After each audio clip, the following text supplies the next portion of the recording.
Look a bit suntan, that's good. How's Maher Fenton? Still there? So, yeah, welcome back. We've got a big year this year, of course, with some major projects on the drive. And welcome to our two guests. Thank you very much for attending. I hope you can stay most of the day. And I'll hand the meeting over to you, Petty, if you could formally open our meeting for us. Kei ngā mana kei ngā reo, e rauranga tira mā tēnā koutou, huri no tēnā tata.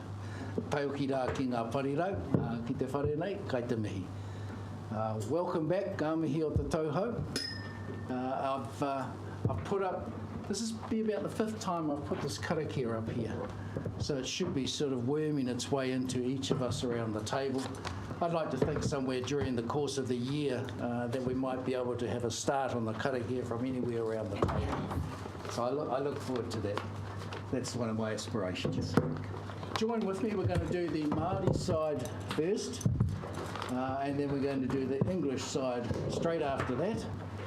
The part down the bottom there we'll just leave for osmosis. So we'll start with whakataka te hau. Whakataka te hau ki te uru, whakataka te hau ki te tonga. It's very quiet. Start with me and go slower. Okay, go slow.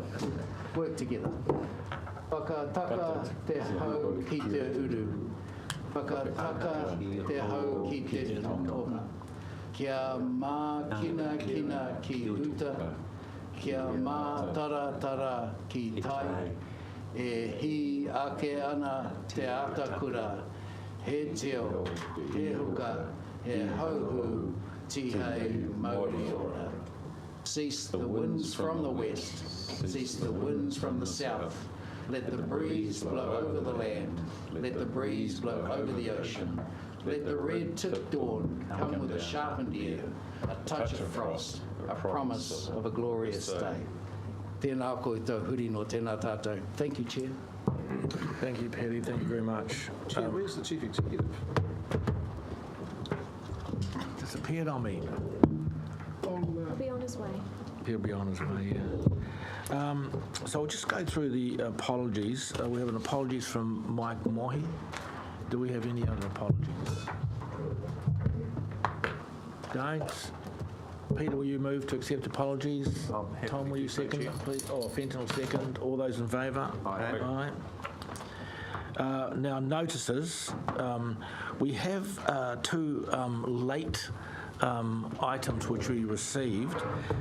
We need a resolution to waive the standing orders to consider those two late items, and they are item 12 and item 14 on PanPac. Do we have a mover for that, please, for that? I'll move that. Rick, seconder. Peter. All those in favour? Aye. Then it's accepted. Are there any other notices? No other notices. We'll move to item 2, conflict of interest.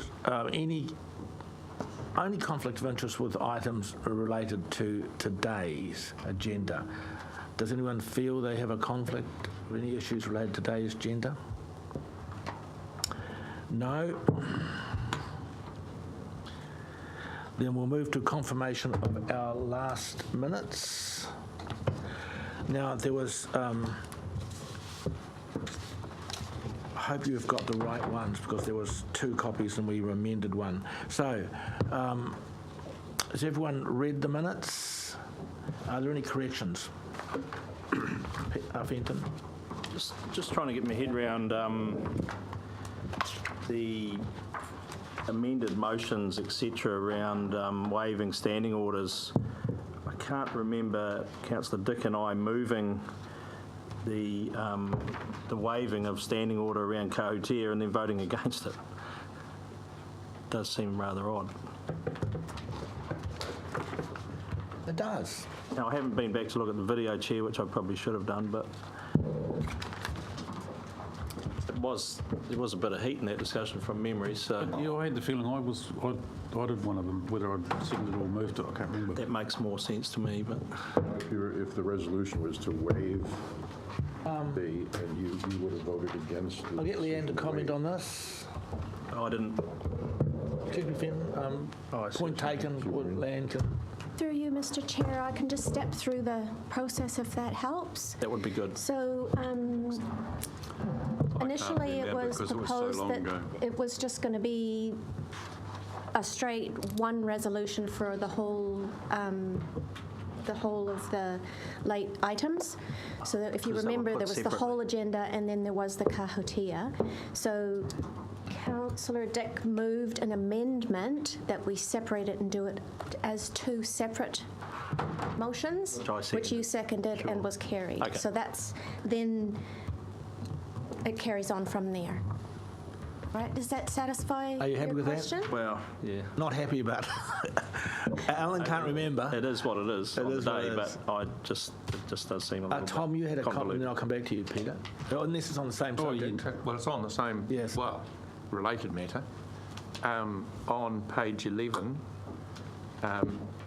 the voting there at the bottom of that page on that resolution was moved by Graham and Barker, and the only person for is Barker. So there's a whole bunch of names missing. Yeah, there's a missing Graham, Curtin, Bevan. Yeah. No, it failed, I think. It would fail on this basis. It just shows that my vote The power of Barker. carries the load. I wondered about that. You had a lot of proxies. Do you want to comment on that as well? Sorry, I've got another. Oh, no, well, I'll come back to you in a second. So we just need to correct that, I guess. Yeah. Thanks for raising I that, quite mate. like it, actually. All powerful. Donald Barker. Tom, you have a question? And then I'll come back Well, to we're you, Deb. still in a light mood. On page 4, the word fulsome is used on a couple of occasions, and first of all, it's misspelled, and secondly, it defies the current accepted usage, which is gross or excessive, whereas most people tend to use it as rich and abundant, which is the archaic meaning of the word. So for now, I would just suggest that we spell it correctly, and we can debate later what the proper use of the term is. Okay, yeah. Like Mr. Barker will make fulsome praise of the chairman, and some people might read that to be obsequious. That I'm still, that the diet's not working. And other people might hear it to be robust. Debbie, Oh, just other examples. page 2, item 6. And when it mentions James Hunter, and it says he was unable to attend today, but actually staff hadn't notified him of that, so technically that's incorrect. I thought that staff had asked you to notify him. Is that not right? Oh, only the day before. We did try to notify him. Yeah, so it's not that he was unable to attend, he didn't know. He didn't know. Yeah, So but just they put a did full try and... So we tried several times, but he obviously didn't pick up the messages, but that's fine. We've now formally written to him. He was unable to attend. I delete that because he didn't know. He hadn't received any invitation. It's hard to get good stuff.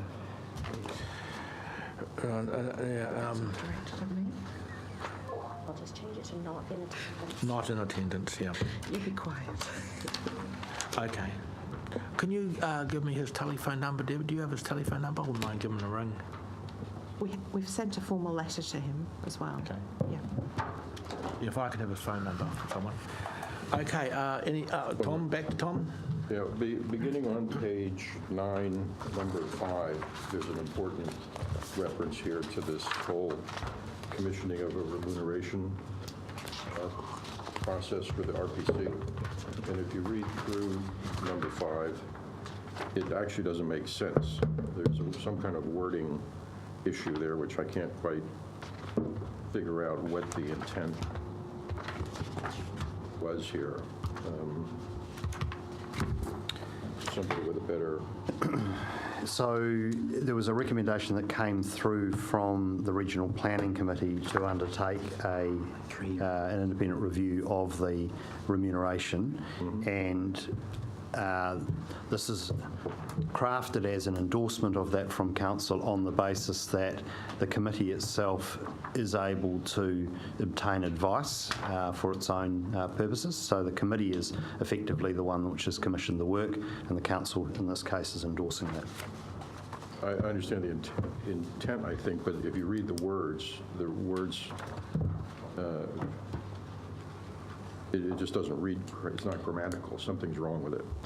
Look, I think that to work collaboratively, it's a little odd It's on in the this second, case. it's on page 10. The problem is at the end of it on page 10. For agreement prior to the appointment. Presenting the committee for agreement prior to the appointments of reviewers is made. Yeah, no, it's I agree with you, Tom. The problem is if that's the words that were made up the motion and that's what was passed, then these minutes have to record that fact. Maybe we need to clarify it during the current conversation. Okay. Are you happy with that, Tom? It's a bit wordy, that's all. It's horribly written. I would agree with you on that. I think the intent is understood by all parties, and the important point being made at the end is that the committee itself will agree prior to the reviewers being appointed. It sounds like the committee was supposed to agree to something before reviewers were then appointed. Yes, and I think this reflects the debate that was had, which was there was some discomfort about just the co-chairs appointing. Correct. That's right. And not having any guidance. Correct. Right. That was the nature of the discussion. I don't think this actually records that. So perhaps I could get some clarity here that councillors are expecting that the Regional Planning Committee will be notified of a proposed appointment of an independent reviewer or reviewers prior to that appointment taking place. That's your expectation? Yep. I think that's a very good idea. Okay. Are there any other issues with the minutes? Therefore, given the changes that we've agreed to make, do we have a mover to accept that the minutes are correct? Tom? As amended. As amended, yeah, as amended. Peter? All those in favour? Aye. Our amended minutes are accepted. Okay. Follow-ups? Take those as read, Chair. Yeah.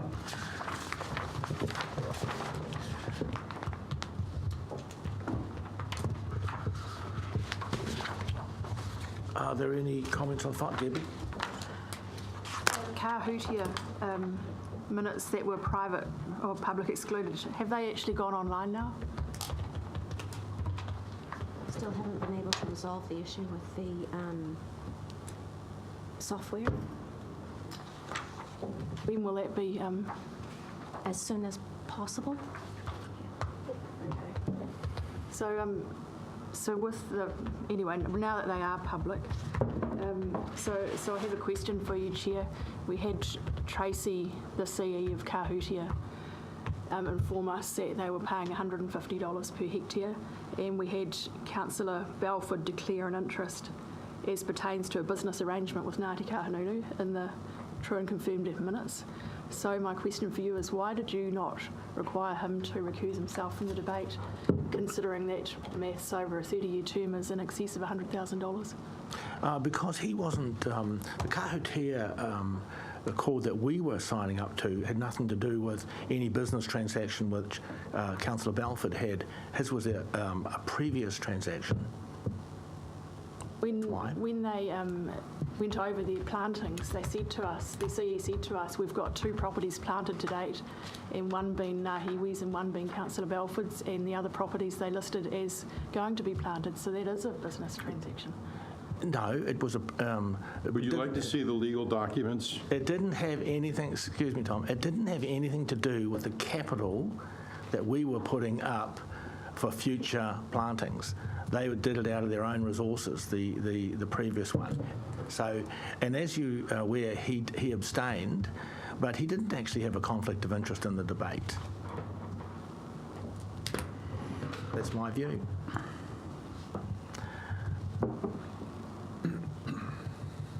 Any other issues? Could I just make one other comment about this? Is that we've been through this conflict of interest issue extensively, and Councillor Hewitt was at the centre of one discussion, which at the one point, Councillor Hewitt made the, after consideration, deliberation, legal advice of the Auditor General, was that one of the key aspects of this is that the person themselves has to make a decision as to whether or not they have a conflict of interest. Absolutely. And Councillor Hewitt deemed that she did not have a conflict of interest, and then the council accepted that. And I just think Councillor Hewitt should apply the same regime to Councillor Belford as she applied to herself. All right, so then you'd like it before the Auditor General as well? The point being made that you asserted, and we accepted, that it was for you to determine whether or not you had a conflict of interest, and you said you did not. And Councillor Balfour did exactly the same thing, and we accepted it. Yeah. And we accepted the logic behind it as well, which I tried to explain. Anyway, we'll move on without any further comment on that. Are there any other issues in the follow-ups? Paul. Thank you, Chair. With respect to number 3, the advice or the communications we have with the submitters to the port sale included something along the lines, or included the body of that email to confirm that we had done something about approaching the Provincial Growth Fund for funding for the port transaction. Certainly, the information contained in the email was reflected in the advice paper that went up. I would assume that the letters going back to submitters are effectively taking material directly from that advice paper. But look, I don't actually know the answer to the question as to where we're at with the content of the letters to all the submitters. Anybody know? Do you know? Yeah. Joe? I don't know. Do you know, Leanne? Yes. An email went out to all the submitters and a letter to those that didn't have an email address on the 21st of December, and that contained the same body as the email that had gone to other stakeholders, but included also links to the decision paper and the information there. So when we gave advice back to when we gave a notification back to the submitters, the ones who had made comment about why haven't you approached the Provincial Growth Fund, was it made very clear that we had approached the Provincial Growth Fund and that they had given us an answer which was along, which is in the email that's in the paper today. So it made it very clear to those people who made a submission that we had actually approached them, or the Provincial Growth Fund had given us a response. We didn't craft individual responses to the submitters, but we did give them a link to the analysis paper, so they were able to... I'm sorry, you didn't craft individual responses to the submitters? So for each submitter didn't receive an individual response from staff, they received a standardised response. Email with a link to the decision papers. And that standardised response covered a number of issues, and without it in front of me, my recollection is it covered that issue of PGF funding support. Yeah. We could. I suggest we circulate the standard response. That would be helpful. Thank you. Yep. We certainly covered that verbally when people raised it. Yeah, unfortunately, Chair, there were a lot of people who did not attend the verbal submissions. Who made written submissions, and I want to make sure that they're communicated with correctly. Yeah. Are there any other issues regarding the follow-ups? There's quite a lot of work there, I see, that our staff have had to do with queries from the public, and I suppose that's just the nature and the cost of democracy. Do we have someone to move that we accept the follow-ups? Happy to make that, Paul, Chair. thank you. Seconder. Rick, thank you very much for seconding Certainly. that. All those in favour? Aye. Item 5, call for minor items.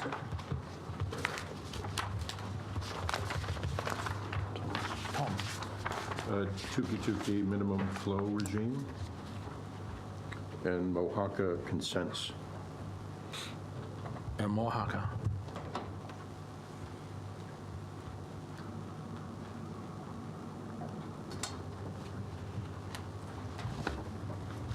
I have one, regional parks. Are there any other minor items? Benton? Mahi Beach. Mahia. Wasn't up to your satisfaction, eh? Not enough fish caught. Is this a conflict of interest? Probably. Okay. Before we just go on to item 6, I'd like to... we're going to have some visitors coming in, so I want to bulk 12, 11 and 13 together to accommodate our visitors so they can leave. And some of those are in public excluded, 11 and 13, so it'll be a little bit complicated. But we'll do item 12 first. Okay, so let's go to item 6. Blair, do you want to come up with Blair will take Bell us Gully through. guys? Chair, it might be helpful if Blair gives the project overview to begin with before launching into the CCO item, just perhaps to give better context to its fit within the overall project, if that's okay by you. Yeah, no, certainly.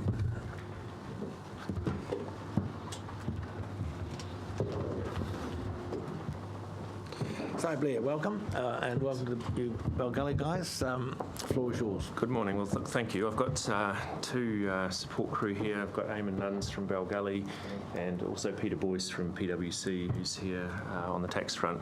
I'll cover off the project update first, but before I do so, Happy New Year, and I hope you've all had a good Christmas break. We've been busy trying to progress the project in the preparation phase for you over the last few weeks. Quite a bit of work underway, particularly around advisor appointments. You've got the project update, item 12, in front of you, so I'm not proposing that I go through that in a lot of detail. I'm very happy to take questions for you, but at a headline level, we've appointed the commercial advisor, independent commercial advisor, Flagstaff, for effectively project leading the project with us and working with the other advisors. That went through a competitive commercial tender process, and Flagstaff was appointed by the panel, which was represented by Rex Graham, myself, and the Port Chair, CEO and CFO. We're just working through the investment banking appointments, and I'll talk to that a little bit later. We haven't made those appointments yet, but I'll give you an update in public excluded on that commercially sensitive item. Communications and stakeholder advisor RFPs are out in the markets now to support both the council through this process, and the port is also undertaking an RFP in parallel with that to support their needs. And in terms of the other advisors, we had effectively appointed advisors for the phase 1 to get us through to the end of December for your decision. And when we went out to tender, we asked parties to tender for the option to proceed with that work should the council select particular options. So, excuse me, we've effectively started them up on the work per your delegation from December to get on with the preparation phase. So that's all underway. We are going to talk about the legal and financial structure for the IPO in just a moment, so that's a key decision item. We're bringing that to you as a approval in principle, not a final decision at this stage, so it's just important to understand that there's a lot more work we need to do. We won't have all the answers today, but before we proceed with more work and more expense, we want to have a provisional strategic discussion with you around that option, and we'll talk about that in a minute. Further today, there's an update on port director appointments, so we'll talk to that in public excluded on the basis that no appointments have been made yet, and that's requires a confidential conversation. So that's the essence of the update over the last few weeks, over the Christmas period.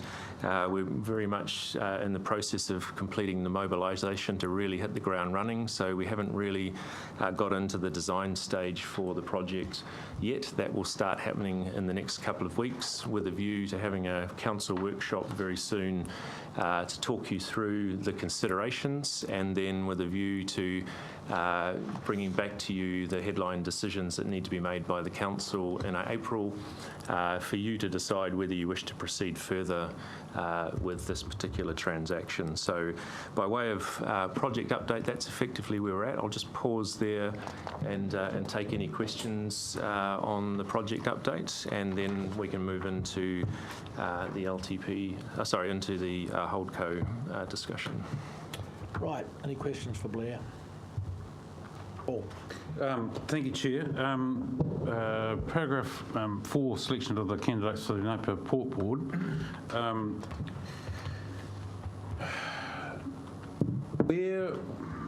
Where was the decision made about the attributes you were looking for the new directors? That was made by the appointments panel, and that was briefly discussed at our December meeting with the council. So even though the council are the ones that essentially appoint the directors, we didn't have to approve the qualifications or the scope that we were looking for from the directors. The attributes that were sought were shared with the council at the time that the advertisements were placed, and so they were fully transparent. And they're effectively key criteria as opposed to specific criteria that are being looked for. As most candidates have a range of skills, there was a suite of skills presented that were deemed to be the appropriate mix for a commercial port operation. Okay. So we never got you've discussed it with us, but we didn't actually have to approve it. That's correct. Okay.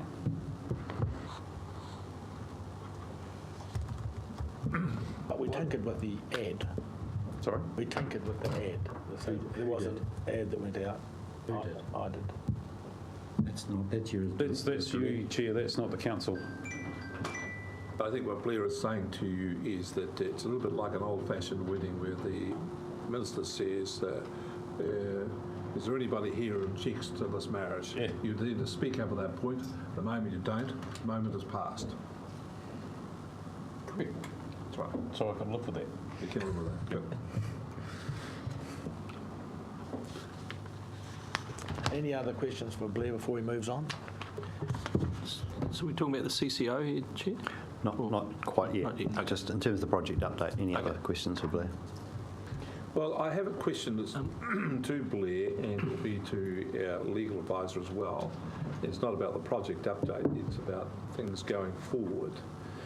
And if we're going to be proceed with an IPO, then I want us to be very clear that as the council and as the currently 100% shareholder and will be a 55% shareholder, we have valued our relationship with the port and with the staff who are engaged on the port. It has not been a particularly easy relationship in the past, but we've worked through all of those things. We now have a very good relationship with the employees. It's a well-settled place. It pays a fair and reasonable pay. It has excellent health and safety conditions, and we don't want any of that disturbed. So what I want to know is, how do we set out, in what place do we set out this council's ambition to maintain that into the future as a directive of going forward, and saying that this is what the council wishes and this is what, as the majority shareholder, will insist happens, so that any potential investor who is looking to come to this process as an asset stripper, wage and conditions crusher for extra profits, you name it, we make a very clear signal to them they're not wanted. And even if you do come along, you're not going to get your way here, because we will hold the majority of the shares and we're going to maintain a good quality relationship we have with our staff and the good quality conditions and health and safety record.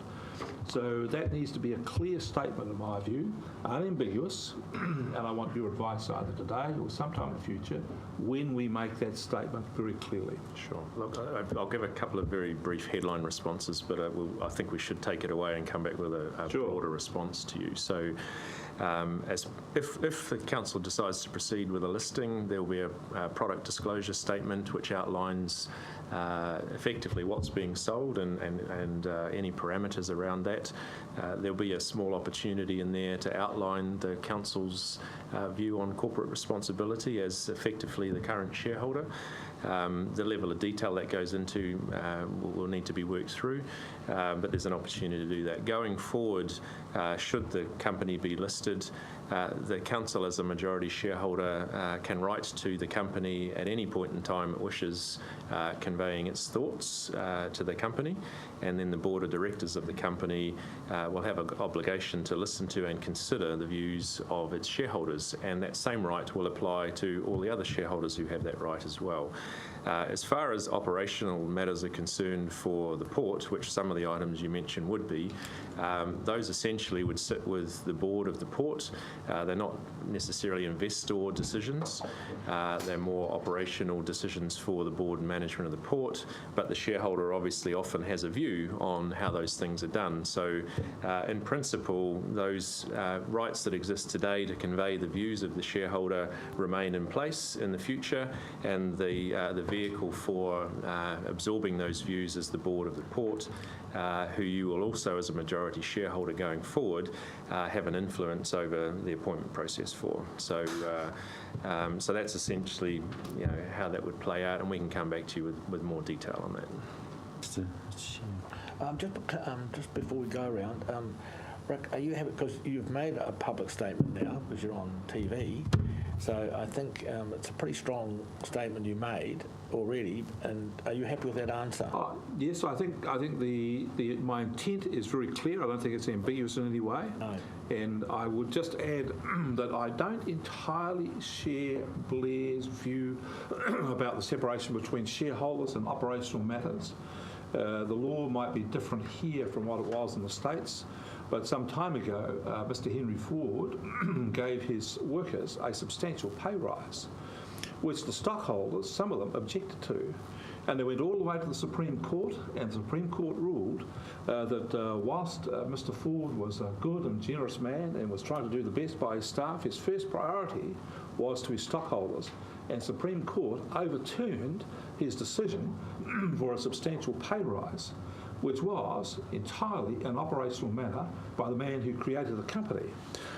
So that then set the scene for the relationship between stockholders and wage earners in the States from that point forward.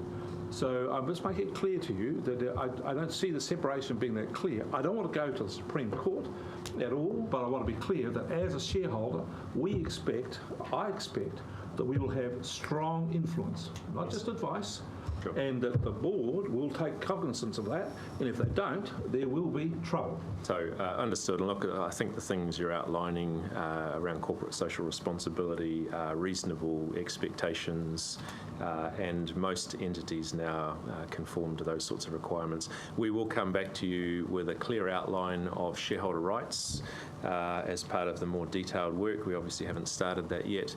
We will come back to you with the review of any modifications to the constitution of the company in advance of the listing exercise, and there'll be an opportunity for us to have a thorough discussion on the sort of items that you've mentioned to come up with a solution that is both satisfactory to this council as the majority shareholder, but also needs to be satisfactory for other investors as well. Mr. Chair. Thank you. I was just going to go around the table, but is that to do with... Well, I was just in regard to the response from Blair that I wanted to, and this is... Okay, well, we should just wait for... Okay. Well, Mr. Chair, I just see a ground movement already on this matter. We've gone from writing a letter, a nice letter, I don't know whether to put it in the paper or how we do it, to get it to the port directors, and now we've got an expression of a view to shareholder rights, and we certainly need clarity around that. But I don't know whether we got into the CCO structure yet, but No, we haven't. I'm interested to know is the mechanism, the vehicle, the opportunity for the shareholder, the councillors, to explicitly state and have implemented a range of views and expectations. So we've got HBRIC, now we've got a CCO, and then we've got, so we're almost triple arm's length away from the business end here. What is the vehicle? Is it a statement of corporate intent, which is not owned by the shareholder? How does that work? We'll need to come back to you with a thorough overview of that rather than answer off the cuff. That's a piece of design work we need to do.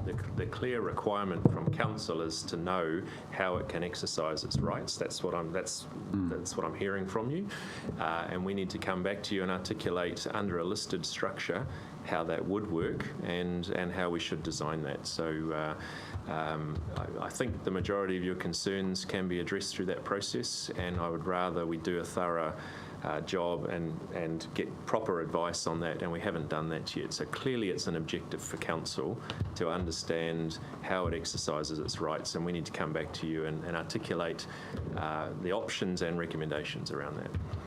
Chair, we've got a legal advisor sitting here who might like to comment on that. No, I think it's too early. I think that it's really good that councillors are raising these issues, but it's too early to comment because you're in a process here, and this is part of the process. So I just don't think we should go there. Alan. Yeah, Mr. Chairman, I would have thought that Councillor Barker's sentiments and ambitions, most worthy as they are, could or should be contained in statement of corporate intent. But then I've got a question. What, in fact, are the rights of the minority shareholders in terms of the statement of corporate intent?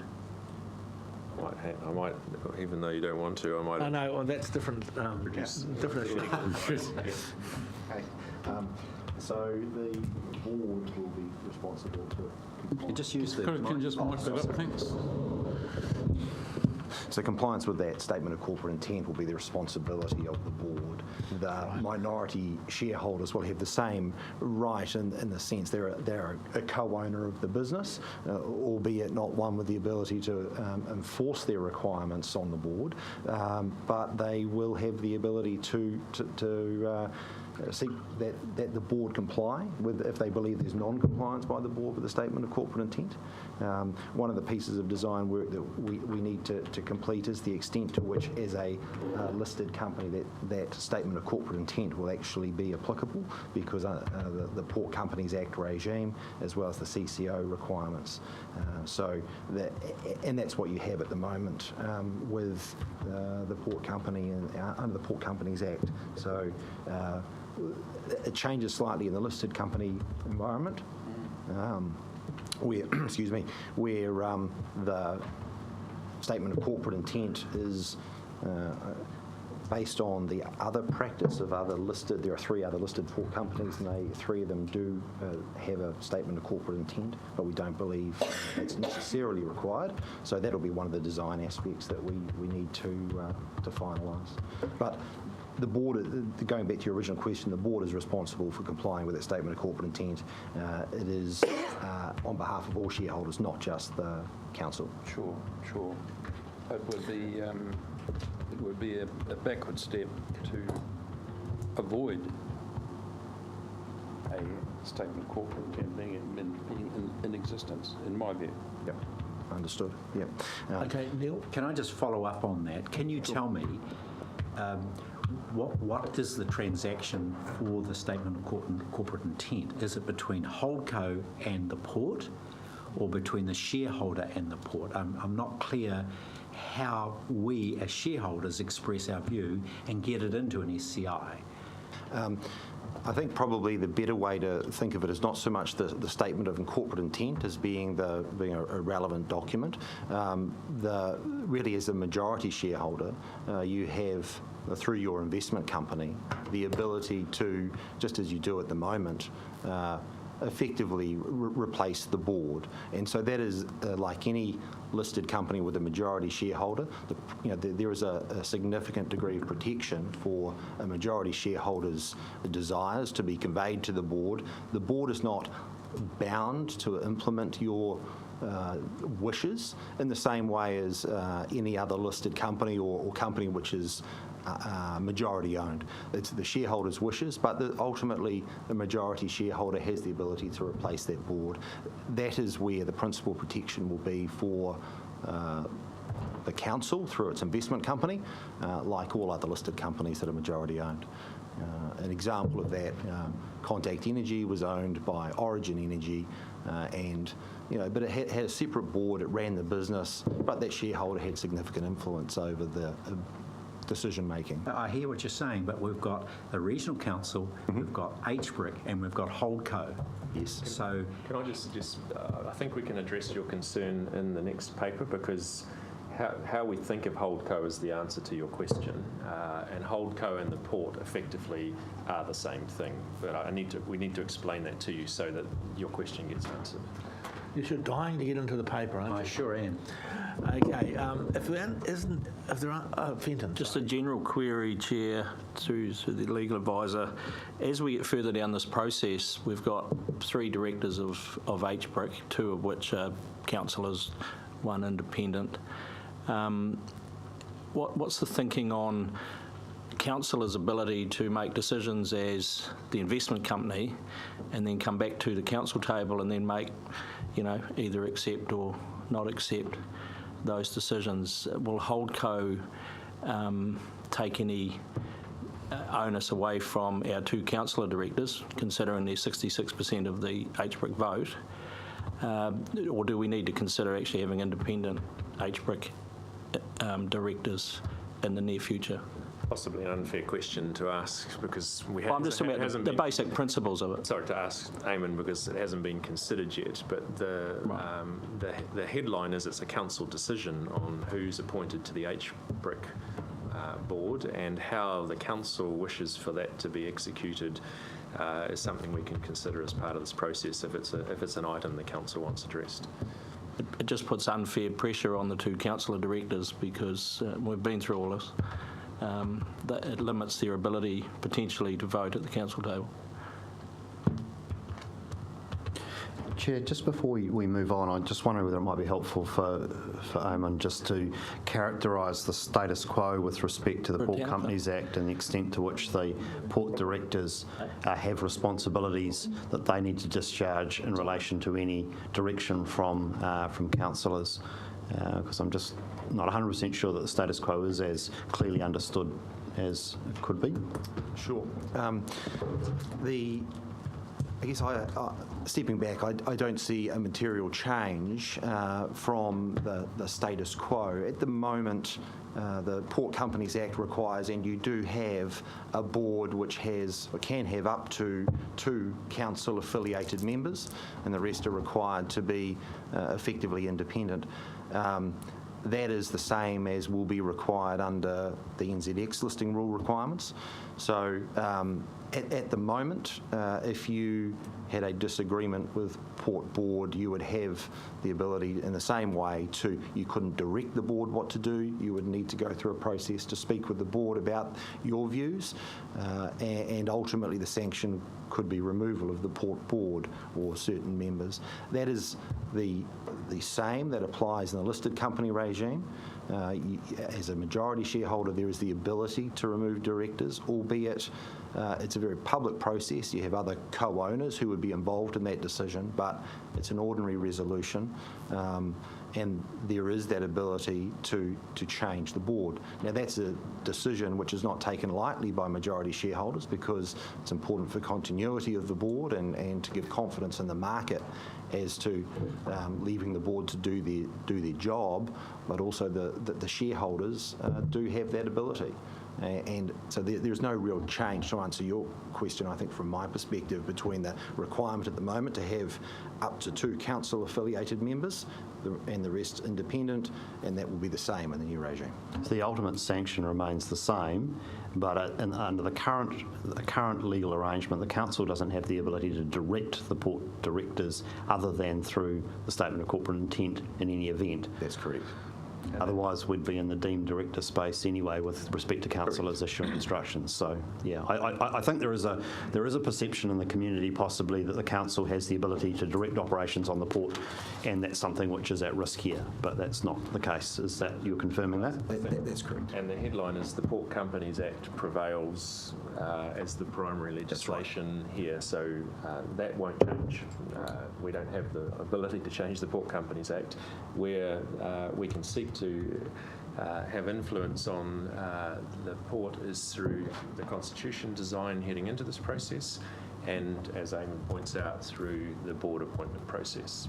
So Now, Tom, make this last one, then Blair can get into the paper. we've been discussing this from a reactive standpoint, that if we don't like what's going on, we could theoretically use the big club and remove somebody.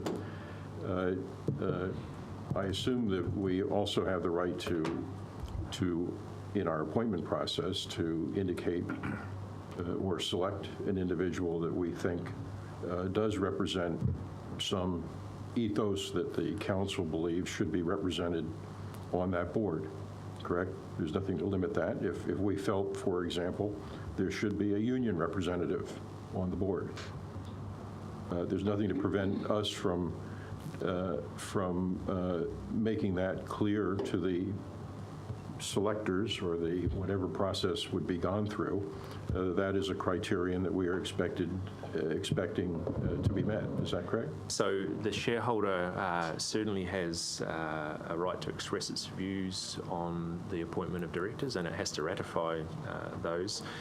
It's most likely under a listed scenario that the board, this co is the party that goes out and sources the directors and then puts them through a process, and then they get put up at the AGM for appointment or renewal, pretty consistent with how it operates today. So per earlier comments, your ability to express your views remains the same.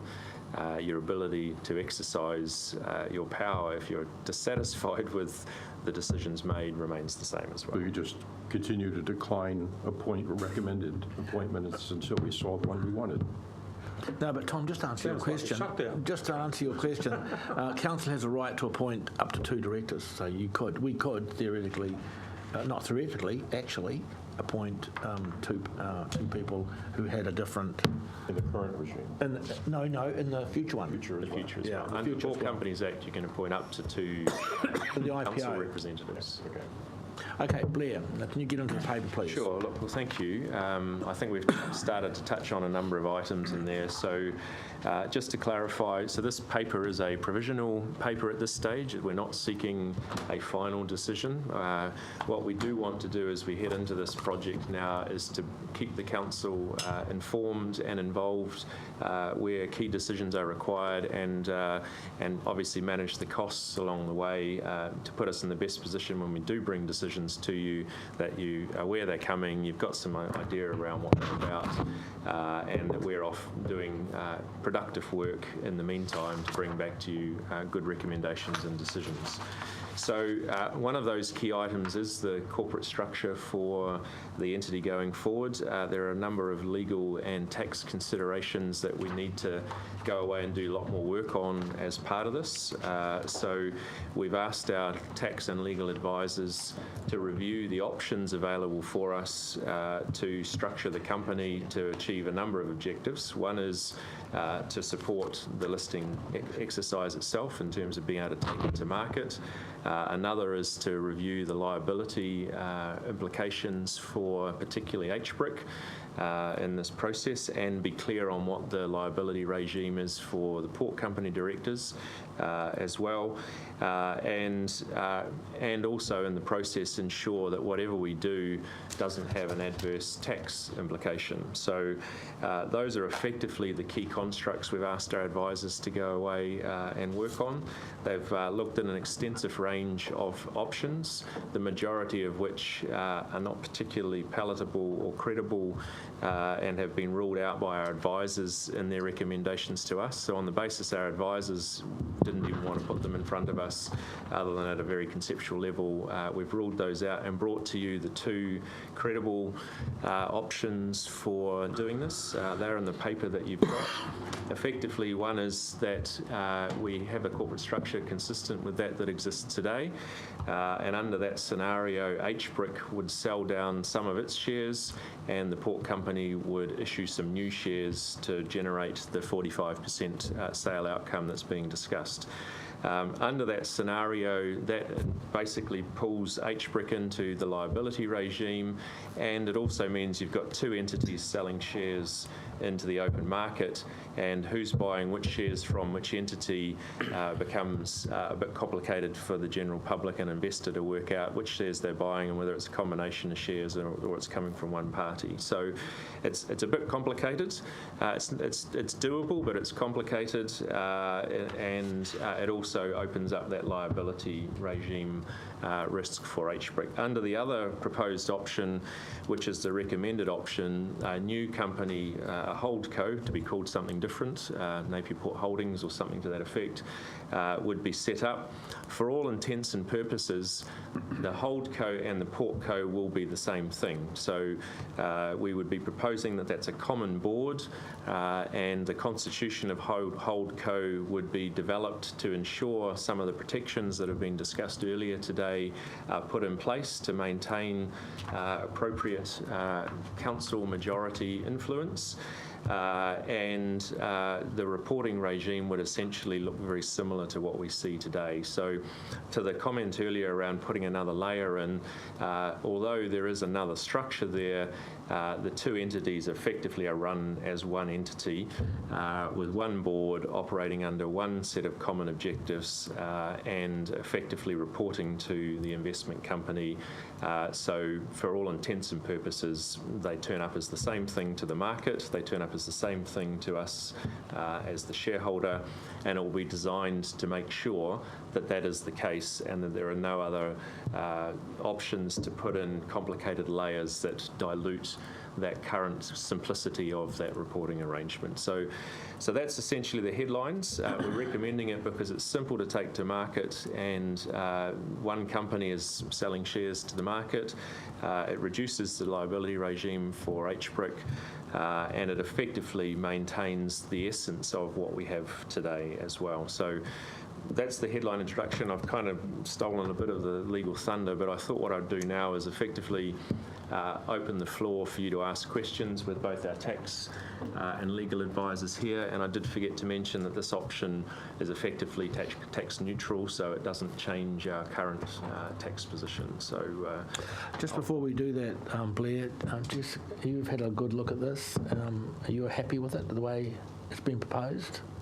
Yeah, certainly we've had a look at it, and just I guess to add to Blair's comments that this will trigger a discrete consultation under the Local Government Act, so that is covered in the paper. So whilst we did highlight and acknowledge in the consultation document that we may be required to amend the corporate structure, that didn't actually provide enough level of detail for us to avoid having to go back out and consult, but it will be a fairly high-level consultation, which is fairly streamlined. I think the council will be really interested in another aspect of this, the commercial aspect from your perspective. Are you happy with that? This is a good commercial solution? Yeah, certainly from a cost, I guess, a commercial impact on council. There's no impact in terms of funds that can be passed through regarding the outcome of the listing, and certainly it provides a simple commercial structure. Okay, thank you. Right, Blair, back to you. Just before we move on, Chair, can I, through you, invite the legal advisor and the accountant to give us any comments they'd like to have? Yes, that's what I'm doing now. Thanks for advising me, Dave. Well, just show us the got my I don't have to send you text. It's not even marginal. So it's back to you guys. I just wanted to get Jessica's thoughts. Thank you. Look, I think Blair summarised the position quite well. We see, although we are, I guess, talking about in the interim period having an additional company added into the structure, that company is really going to be the listed vehicle. There will be no extra step between the council and its investment.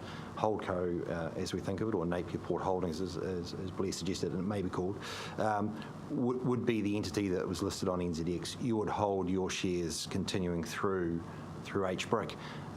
Effectively, you're moving up the governance of the port to the Holdco, which will be listed. And so we don't see that changing. Your involvement or directness of contact with the entity, with the port, because the port board, which will be responsible for the port, will be sitting in at the Holdco level. So we agree from a simplicity of offer to the public. There's a benefit to having just a single issuer of the shares, and also from a slightly selfish perspective, a council perspective, you are ring fencing that. You're really asking the port to take responsibility for the disclosures that are made about the port, and rather than that being a council responsibility or or liability, should I say, or an investment company liability. It sits within the port, which is appropriate given that the port is raising new money as well at the same time. So, and I guess the final thing I would say is that this is, a typical and common structure for this type of liability regime. It's very, particularly in Australia, where practice has evolved over years under the Financial Markets Conduct Act, which really mirrors the Australian regime. We're getting the benefit of that practice over there. It's certainly something that we as legal advisors look to do on IPOs, and including for very big significant ones. Offshore lawyers are very comfortable with it. The local law firms, the big firms, all sort of agree that this is a structure which is the right thing to be thinking about when you have a shareholder who's looking to sell and a company that's looking to raise money at the same time. I think that's all, Mr. Chair. Thank you. Peter, have you got additions? Really, from a tax perspective, I think Blair again summarised it very well by basically saying from a tax perspective it's going to be the same as what happens at the moment with the port. Yes, there'll be a holding company above the top, but it's the same concept in terms of, from a tax perspective, it would be entirely usual that they'll be treated as one entity. So from a HBRIC, from a council perspective, nothing will change in terms of either tax advantages. So it's what we would expect, it's what we would recommend. As was said, there's a lot more complicated, different structures that have been used for different reasons, but this is actually the best and the most usable, with flexibility for the future from a tax perspective as well. Blair, do you want to add anything, or should we go straight for questions? Happy to take questions. Tom first, and Neil. Is this the structure that's used by our sister port up the north that's listed? I can answer that. No, and the reason for that is that the listing of that port occurred under a different regulatory regime, so the structure wasn't of any benefit and wouldn't have been considered at the time. So it's really a development which has come through since 2014 with the Financial Markets Conduct Act coming into force. Although I must say it's very common for listed companies to have a holding company of which the principal board sits with the operations held in a subsidiary vehicle. Neil. Just on the direct technical transaction, does Holdco appoint the directors to the port board, and ditto does the statement of corporate intent transact between Holdco and the port board? So we haven't designed that in detail yet, but I can say that the principle that we've discussed, which I strongly suspect we'll be recommending to you, is that the port board and the Holdco board are the same thing, and that needs to be. That's not my question, Blair. No, it is, because there's no other port board to appoint because Holdco is the port board. So that's why I'm answering it that way. Don't anticipate my question. My question is, who transacts? Who does it? Is it Portco appoints at a meeting the directors of the port, and ditto, does Holdco sign off the statement of corporate intent with the port board? The actual transaction, that's my question. Right. Okay, so the transaction will be between Holdco and HBRIC, then up to council, and the appointment processes will occur at a Holdco level, and the constitution of Holdco will be designed in such a way that the Holdco is obligated to flow those through to the Portco. We didn't quite get there. I'll ask it again. Sure. Does the Holdco board at a meeting appoint the directors of the port, and ditto, does it sign off on the statement for corporate intent? Simple.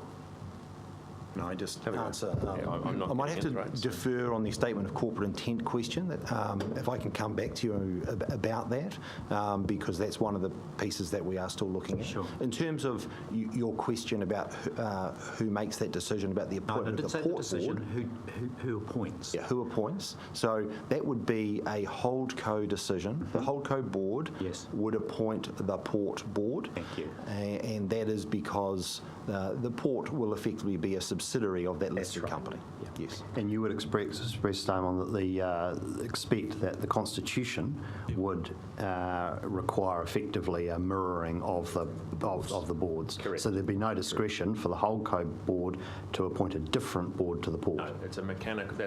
Maybe that's what I wasn't articulating clearly. It's effectively a mechanical process to appoint themselves as that board, as opposed to going through an appointment process and seeking other parties. Could I just ask, could you provide a flow chart for that? Because we're describing this in words, I think we need to see it visually. Sure. Because I think at the bottom of this, Neil's question, which I think is a fair one, is that at the moment, this council, effectively, at the end of the day, appoints the board. It can't nothing to do with that. And if this is going to shift to Holdco, Neil, I think, is worried that somehow, the shares of the port might wind up in Nigeria. Sure.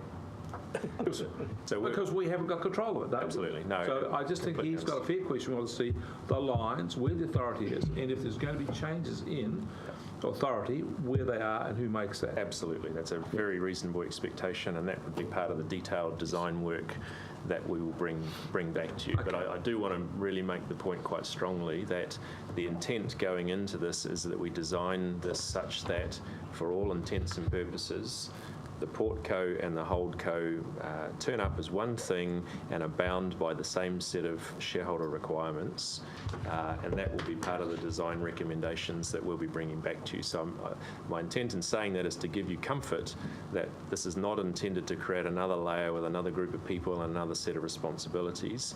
This is purely a financial structure to support the liability regime and to support the marketing of the shares. And for all other intents and purposes, we will be bringing back to you a design that delivers on those requirements that you've discussed. And no bank account. Fenton first, then Debbie. Fenton, and then Debbie. A few questions, Chair, but I'll do a couple to start with, if I may. It says here 5.2, a new permanent company is established to sell the shares and be the listed entity. So what other operational or what other value would the Holdco company have going forward? I mean, if it's a permanent entity, what else does it do? Does it do anything else other than the listing? So the board meetings would be pretty quick. Well, the board meetings will effectively be a contemporaneous Holdco and Portco. There'll be some paperwork that obviously keeps the companies reporting as separate entities, but for all intents and purposes, Holdco will probably meet not that often, and Portco will meet more often as it does now, and consolidate the reporting up through Holdco. I should have got you to ask the question. So what would it be reporting on? That's a better question. Holdco will be reporting to the market, because Holdco will be the listed entity, on the performance of all of its holdings, which includes the port company. Okay, and following that, Chair, just looking at the process steps here, it's a pretty tight regime you've got in here. Considering that the statement of proposal needs to be ready in in roughly 8 days' time to meet a council meeting. Have you put any thought into what would be in there? Is there any sort of extra work that needs to be done before you can get that paper? This is for the consultation process. Yeah, sure. I might defer to Jess on that. Well, my question quite simply is, are you confident that you can do it in this time frame? It seems pretty tight to me, and then subsequently ask the Chief Executive the same question. Look, that's the timetable we're working to, so we'll get the job done, is the headline. Okay. It's tight, but yeah, we You would have a third question, Ken? I just had a question around, listening to the radio this morning, there was some commentary around listing in Australia, which doesn't particularly come in here, but it does need to be asked. And I found it a little ironic, the chairman of HBRI had no idea that was being discussed, or so it appeared on the radio. What does Holdco make it easier to list in Australia if that is where we go? Look, whether it's Holdco or not probably isn't relevant to that. The concept of a dual listing in Australia is a common one used when companies list on the NZ Exchange. It's an option that could be considered, and I use the word could on purpose. It's not something that we have reviewed at all yet. It is something that I would expect we will go through a process to review the merits of and bring back to Council a recommendation on whether there's any benefit in that, but at this stage we haven't taken any position on whether or not it's something to consider or not. It would be usual for us to do that as part of a process like this, and ultimately that decision will sit in your hands as a council as to whether that's something you wanted to consider. Sorry, are you suggesting we're doing work? You're going to be doing work on that? I mean, as a concept, perhaps we should ask council first whether it's even worth spending money doing that? Well, I guess there's in terms of process, there's a question of whether you want us to bring back to you a range of alternatives for how we take this product to market and give you good advice, or whether we want to have principle-based decisions at the start of the process. So we haven't done any work yet. If the council wants to assert a position and advise us not to do that, then you're within your rights to do that. Well, I think, Blair, the message is very clear. This council, as far as I'm concerned, has never discussed listing in Australia. My view is that there is no appetite for that, and my further view is that it would be stupid. So it is a little bit annoying that we are even got advisors even talking about it. But and I sympathise with Paul's view that we don't want to waste any money on it. Okay, there was the next question. Who had another? Just to clarify then, is that a design parameter you wish to implement now, or would you like us to at least come back and have a discussion? Okay, let's put it this way. Is there any councillor who thinks that we should list in Australia? Well, I'd like to see all the options, Chair. I mean, it may like be... to pay someone to look at that option? Well, we're paying a lot of money to do a lot of stuff. So you're one? It may be. Anyone else? It may or may not be worthwhile, I don't know. I'd rather know than not know. Yeah, That's two. Oh, Shanghai would be good. Can we think about Shanghai as well? Yeah, that's about exactly the point. I cannot see the purpose of it. Chair, I would not want us to be wasting money doing it. Any other views? That was my question too, the NZX, ASX discussion, and I think if it's on the table then we can make an informed decision, but I don't think we should be making a decision off the hoof. It's not a decision off the hoof. Well, the thing It's a very expensive exercise, and we have not discussed it with our ratepayers. We have discussed with our ratepayers that we're going to do a listing, and we're going to do ensure that the local public have a strong opportunity to get in here, a preferential opportunity, as best as we can derive that without affecting liquidity and values. We're going to do our best endeavours there, but we have never said we would go to Australia. And we're still not saying that. And Australian investors can come in here if they wish, of course. That may happen because they have a right. Chair, you've made the point about what's been said publicly, and I just record the fact that the consultation document was explicit about an NZX listing, and there is a possibility, which we'd need to get you some formal advice on if we were to entertain it, but there's a distinct possibility you may need to reconsult if you were to go on the ASX. So notwithstanding the fact that there may be some theoretical benefit around increased liquidity and therefore share value and being dual listed, there are high transaction costs with being listed on two exchanges, and the possibility of a reconsultation, which then gets you into timeline issues around this exercise anyway. So it may well be that this is just something that's not worth pursuing, but I don't know whether, Eamon, you've had a chance to consider that question yet about reconsultation. There's a materiality test, and I know it's hard to be definitive about, but it wasn't in the CD, so it could be grounds for judicial review potentially, I guess. Councillor Barker. Thank you. The thing was, just briefly, it was a question. It was asking people for the views. So I'd just like to get my view, if that's okay. I just want to say the thing about this, there's two things that really frustrate me about this. Is firstly, I feel that we've been bushwhacked on this. That there's public comment about listing on the ASX, which I had no idea we were even contemplating. So it leaves the question: who's running this cutter? Who's in the loop and who's out of the loop? I feel really frustrated about this. I would be in another situation. I'd be furious. But let's just keep this under control here. The next thing is the public perception about this. Rex is quite right. We have gone to the public to make a very challenging decision, and we're emphasise the fact that we wanted to give as maximum amount to locals as we could. And we talked about New Zealand's superannuation funds, and we talked about all these things. And suddenly it comes out in the public, we're going to flog it in Australia. Well, this gives the terrible public perception. The politics and the PR of this, in my view, is bad. So I just think let's stick to what our words were, and James is exactly right. We said the NZSX, we talked about local, we talked about New Zealand, we gave no indication that we're going to list anywhere else, and I say we stick to that. Now, if you have a compelling argument, that says we should overturn all of that and think about doing something different, well, you go away and write the letter, and you send us a letter in confidence before we have a public discussion about it. That's my view. Well, it looks like we've had a pretty public discussion already. I know, that's what frustrates me. We shouldn't have this. Mr Chairman, on the basis of James' advice, then... you change your position?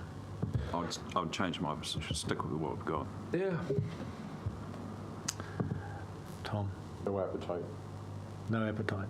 Absolutely zero appetite, Chair. I think it's appalling that we've been, as Councillor Barker said, we've been bushwhacked on it. How the hell it even something like that even came out in the media? It's bizarre. Absolutely bizarre. I think we need to move on. I think you've got the message quite clear, Blair. Any other... I've got a view, Mr Chair. Don't worry about me. I didn't see your hand up there. I have trouble looking this way, don't I? Okay, Councillor Curtin. No, I haven't got a view. Let's move on. Paul? Questions on a different matter. Yes, okay. You want to move on from that particular issue? You have two, you call them key options reviewed, and you've since described them in your presentation as being the only viable options. The rest of them photo complex. 5.1, the status quo. I'm curious to know, why does the Napier Port have to actually issue new shares under the status quo? There's no explanation for that. It just says that Napier Port issues new shares. Why? In order to generate the capital that we've been discussing with effectively the 45% sell down, to maintain council/HBRIC's majority shareholding, you effectively have to issue new shares to get the cash inflow to get the numbers to work. That's the short answer. If HBRIC wants to raise the money by only selling down its shares, it will dilute its shareholding position beyond that majority control, and that's not an outcome that you've outlined that you want to achieve out of this. So. Perhaps let me rephrase that question then. Why do there have to be sale shares in the Napier Port and in HBRIC? Because that's, I mean, you've got For marketing purposes, there are two sets of shares. I would have thought that you just, if you've now got 100,000 shares, you just convert those to 1 million shares or whatever, how many shares you want, create new shares. In the Port of Napier, we keep 40%, HBRIC keeps 45%, and the rest of them go on the market. The point is, we're not just selling a portion. 55%, sorry. We're not just selling a portion of the port, and this is one of the things which I think hasn't been terribly well understood. Is we're also recapitalising the business and growing the business by introducing new capital. So it's a combination of both. Okay, so. That's still not clear. If we go back to the design principles, new shares issued to pay down the debt on the port, and HBRIC sells out of a shareholding to release capital back to the shareholder. That's the basic structure, and the other options effectively dilute HBRIC's shareholding position, which is not an outcome that we wanted to achieve. So are you saying... I'll hand over to Eamon to perhaps elucidate. That is exactly right. The port company itself would be raising money for its purposes, so it would issue shares, and the sale of those new shares would go to the port to be used to repay its debt, or if you're going to hold any for capital expenditure, etc. The sale of the HBRIC shares would be used, the proceeds of that would go to HBRIC to be used as per the consultation document. So you'd have sort of two different sources of shares going into the market for the proceeds being used by two different entities. Okay, and so the reason for that, the reason behind that, then I assume is for taxation purposes, perhaps. I fail to see why that has to happen that way. No, that's not for tax reasons. I think in the consultation document you were quite clear that you were wanting to both release some capital out of HBRIC's currently. Yeah, absolutely we would. I totally get that, but how you're structuring it, and why you've discounted, why you've made the status quo so complex.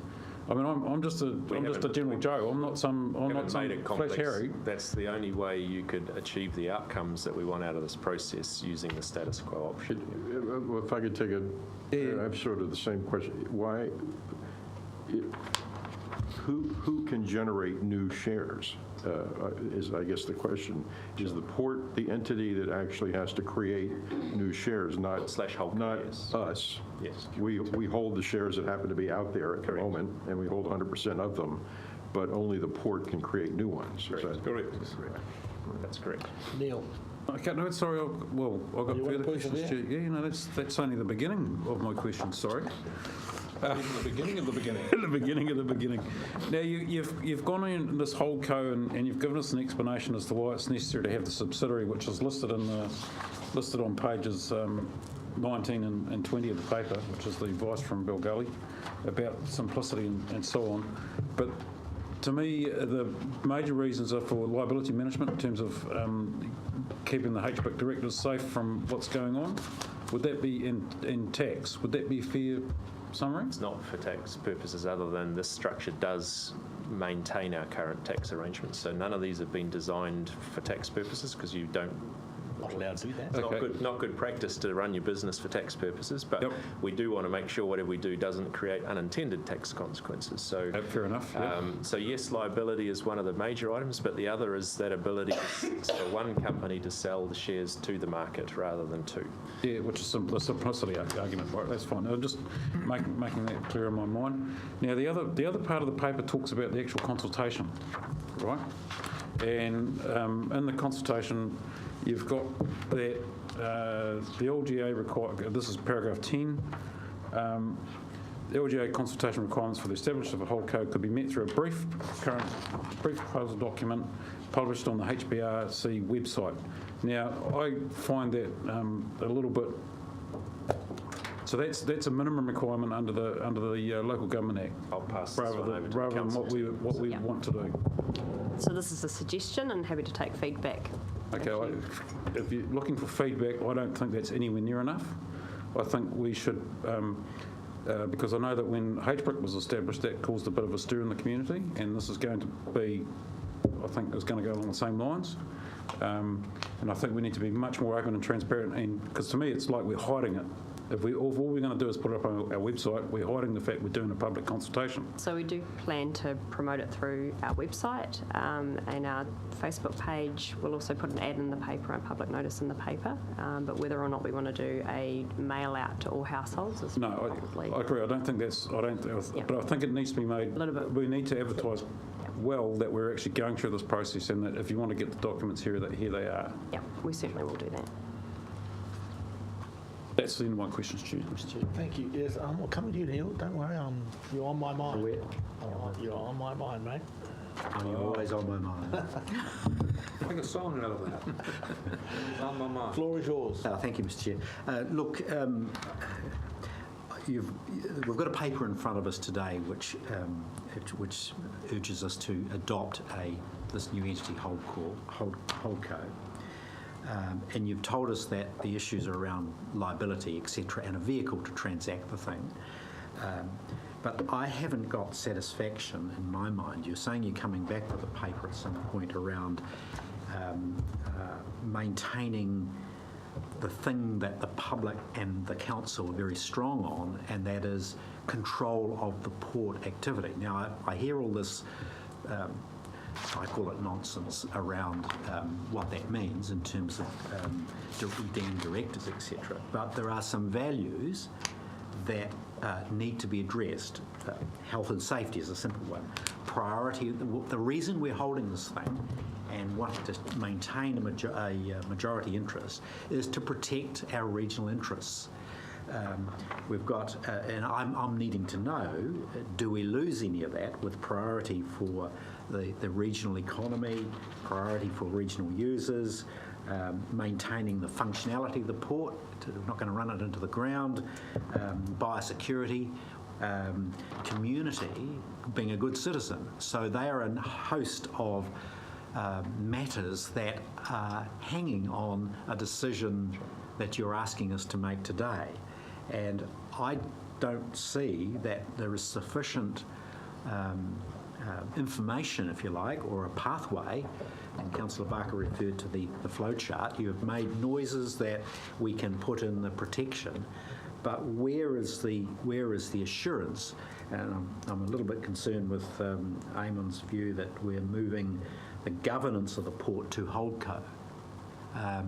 That's a statement made earlier. So I'm concerned that we're looking to move governance to Holdco, a further arm's length from council, and yet we don't have assurances about the responsibilities and interests of the council and the region and the ratepayers. So I want to know that. Sure. No, those are all very reasonable requests. So just to reiterate, you're not making a decision to do this today. We're bringing this to you as a provisional concept that we want to work further. What I'm hearing from you is, should we proceed with this, you will need assurance around the items that you've mentioned. And what I'm saying to you is we can build that into the process. So I want to be really clear, when we're trying to engage the council early on this matter, to sound you out on it, you've given us some views, we need to take those away as essential design elements and then come back to you at the planned workshop, which we're still looking for a date for, it's not too far out, to bring back to you all those assurances that you need. So today's not a detailed, fully worked proposal. It's a here's where our thinking's at, here's the direction we're recommending, please tell us what you think, which you've done, and we'll take those thoughts away. But if you can be satisfied that directionally we can go in this direction with the sorts of statements you've made tagged as your requirements, then we can go away and do that work and address those concerns for you, and you'll have an opportunity to work those through before a final decision as well, so that there won't just be this meeting and then a final decision. We'll be bringing back to you the further working to discuss further and refine, and then take it to a final decision. So plenty of opportunity to tune it to get it right. Are you happy with that? I'm very happy with that. Because it says in principle. So it is moving forward, but it's subject to. Peter. Thanks, Chair. Just for clarity, can you confirm with me with the step 3 structure that we end up with on page 21 of our council papers? That's the flow chart. Correct. Yep. Pages 2, sorry. Yeah, the flow chart I'm talking about. Yep. Napier Port continues to exist as a company and continues to carry out the operations and employ all the people and so forth. Is that right? Yep. And all we do is have Hawke sitting there as essentially a back-to-back. Yes. It's a holding company that effectively absorbs all of the finances and operations of the port through it and reports on those on that basis. So that has to have a board because it's a company, and there will be some listing requirements from an administration perspective that it will have to uphold and maintain as part of the regulations. But for all intents and purposes, it's an administrative vehicle, and the port company remains the operational vehicle as it does today. No change. Now, no, it was Rick, Debbie, then back to you, Paul. Yep, thanks, Chair. Could I just make it's not a question, but just want to make a comment to you. When you come back with your proposals, I want you to be thinking very clearly that this is not in an entirely commercial environment we're operating in. This is quite a political environment, and therefore actions or things that you might do in a commercial environment will be treated commercially. But this is politics at play here, and there are other things that people aren't looking at this entirely as a commercial operation. So I think you need to get in that set, and once you've got your head in that set, then I think it will alter in many ways what you do, because you're not having to explain to a commercially savvy board, you're having to give information to this council, which then has to transmit it to a community who are not as savvy about these things as you might be. But you can put them in a simple and a direct way and in a form which people can easily digest. So you have to see the information you pass to us is going to be then on transmitted to a community in a political environment. Thank you, Rick. Debbie? Understood. Thank you. I'm just anticipating how this is going to play out in the public, and one of the first questions that comes to mind is why do we need HBRIC? So are there any reasons from a tax perspective that we need HBRIC anymore if we're going into a holdco situation here?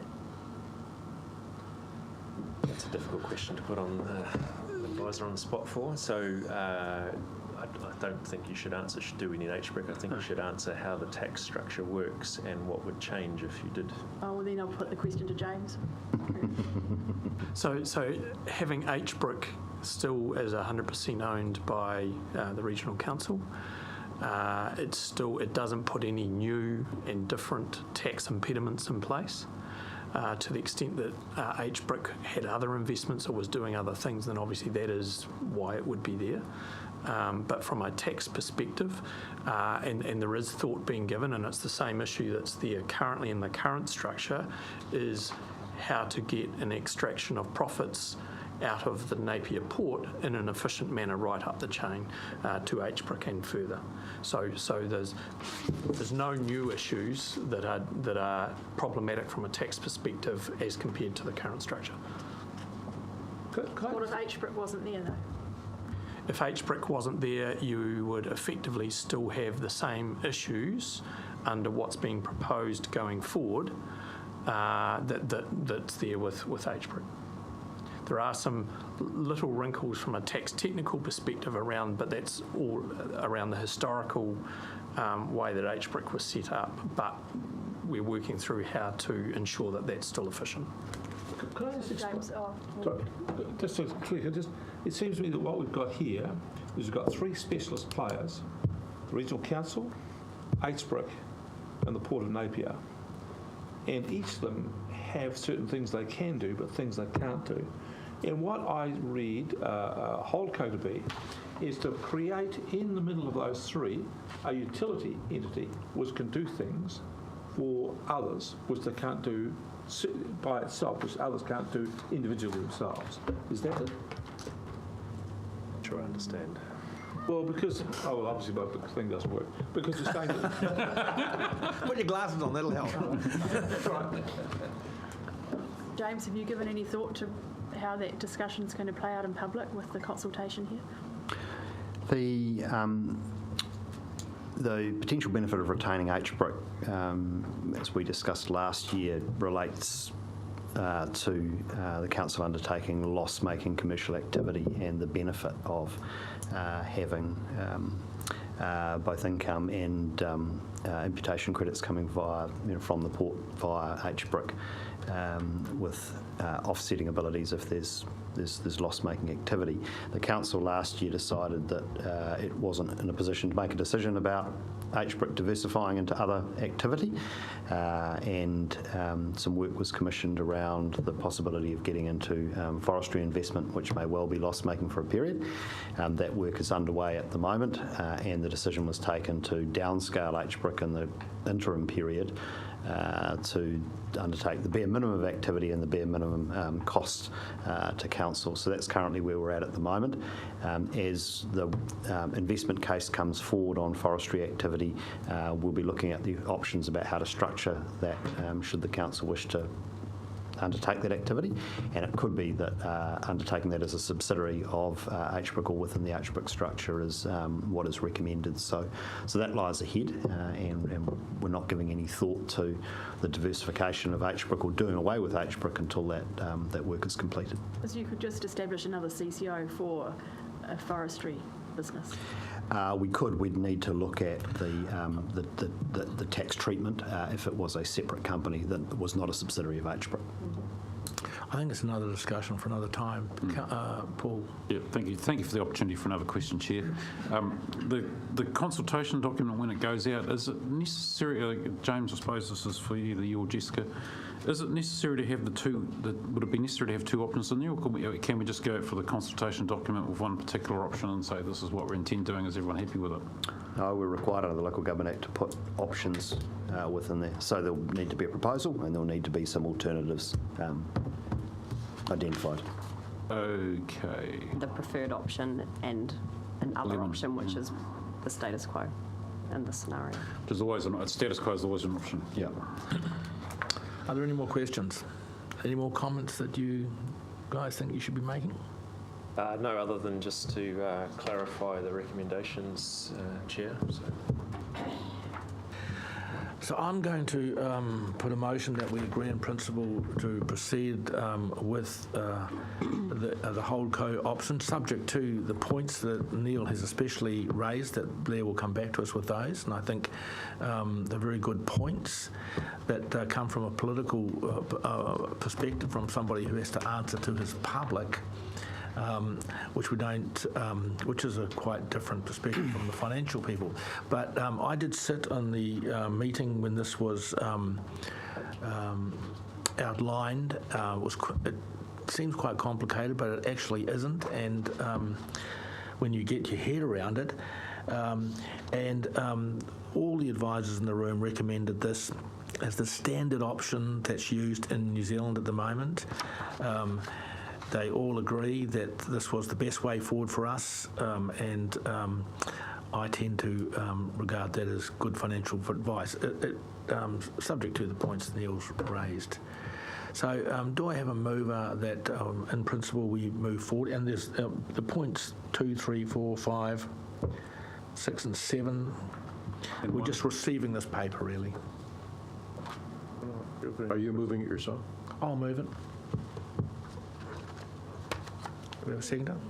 Second up? Do we have any further comments? Are you speaking to us? No, I've already spoken. Paul? I think this is an interesting start to this, it's part of the process, but it's an interesting one that's going to come up, and hopefully we get some public engaged with it, but it'll be interesting to see what comes out of it.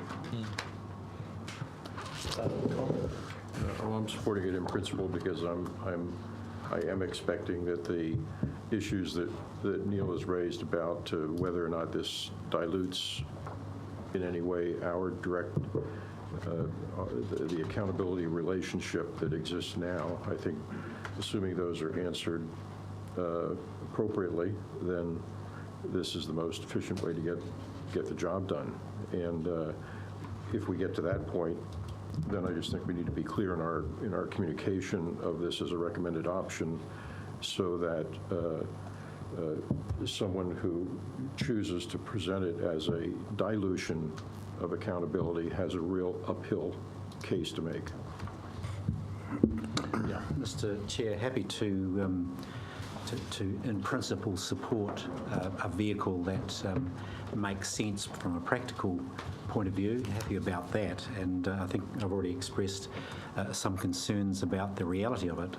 I've heard similar soothing words about structures and their practicality and benign nature, and when it came to the discussions around H-brick in itself, and that has an unfortunate history going back over several years now, where it seemed to take a life of its own, and in fact, in some senses, disconnected directly from council and accountability.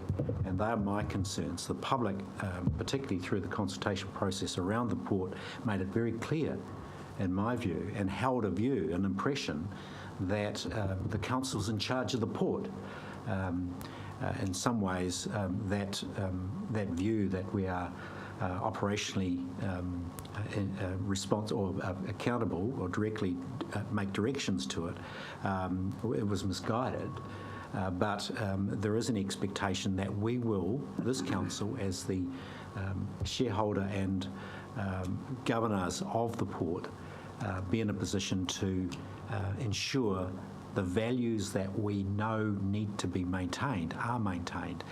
So I'll be looking to the next iteration of particularly the constitutional arrangements that are indicated, to make sure that we are in the position that the ratepayer and the public of Hawke's Bay think we're in.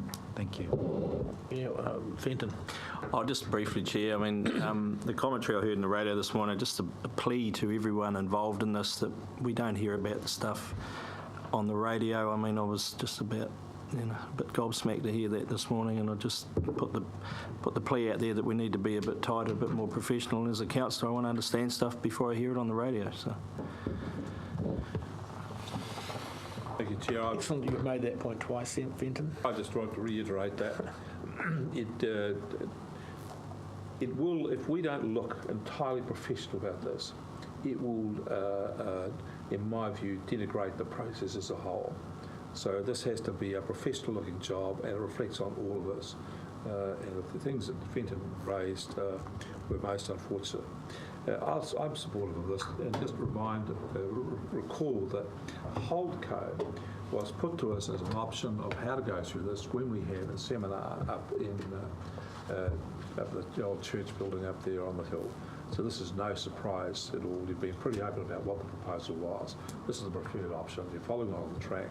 I just look forward to the details coming out and giving people the reassurance that they want, and also in a way which describes it succinctly and easily for the public to get their head around. Any other speakers? Just very briefly, Chair, as one of the councillor appointed directors of H-brick, I've probably had a little bit more time than my fellow councillors to get my head around this. And I'm satisfied that it delivers what we need, which is a structure that enables us to proceed with an IPO while retaining control. And I also, like Councillor Curtin, look forward to getting further advice that confirms that all the building blocks are in place to achieve that. Any other speakers?